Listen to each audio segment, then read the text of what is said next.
સાબરકાંઠા જિલ્લાના જાદર વીજળી બોર્ડની ઓફિસમાંથી એક ચોંકાવનારો કિસ્સો સામે આવે છે, જ્યાં ઉપદેશ આપેલો સહેલો છે પણ પાળવો અઘરો. એ કહેવત બિલકુલ સાચી સાબિત થઈ રહી છે. ગ્રાહકોને વીજળી બચાવવાના પાઠ ભણાવતી સરકારી ઓફિસના જ કર્મચારીઓ બેદરકારીના ઊંઘમાં ઝડપાયા છે. તમારા માટે આ ઘટનાનો એક દમદાર અને મસાલેદાર બ્રેકિંગ ન્યૂઝ. સાબરકાંઠામાં વીજ બોર્ડની મોટી બેદરકારી, લાઇટો ચાલુ, કર્મચારી ગાયબ. સાબરકાંઠા જાદર. સરકારી નિયમો માત્ર સામાન્ય જનતા માટે જ છે. શું સરકારી બાબુઓને નિયમો લાગુ નથી પડતા? સાબરકાંઠા જિલ્લાના જાદર વિદ્યુતની ઓફિસમાંથી એક એવો વિડીયો સામે આવ્યો છે જેણે તંત્રની પોલ ખોલી નાખી છે. ઓફિસમાં મોટા મોટા અક્ષરે વીજળી બચાવોના બોર્ડ માર્યા છે, પણ અંદરનો નજારો કંઈક ઓર જ છે. બોર્ડ પર જ્ઞાન, ઓફિસમાં બેદરકારીનો વાન.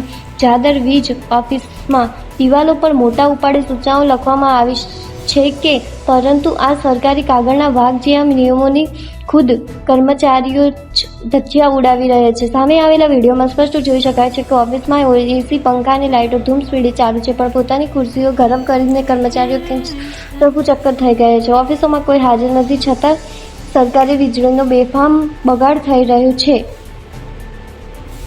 સ્ટાફ કોઈને પણ સરખો કે સંતોષકારક જવાબ આપતો નથી. કલાકો સુધી લાઇનોમાં ઊભા રાખ્યા બાદ ઉદ્ધત વર્તન કરવામાં આવે છે. નિયમોનું પાલન કરાવતી ઓફિસ પોતે જ નિયમોનો લીરે લીરા ઉડાવી રહી છે. જનતાનો સવાલ, દંડ કોને થશે?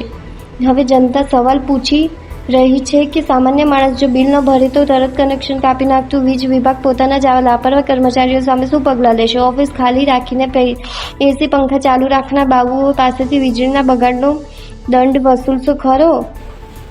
ગ્રાહકો સાથે ગેરવર્તન કરનાર સ્ટાફ સામે ક્યારે લાલ આંખ થશે તે જોવાનું રહ્યું.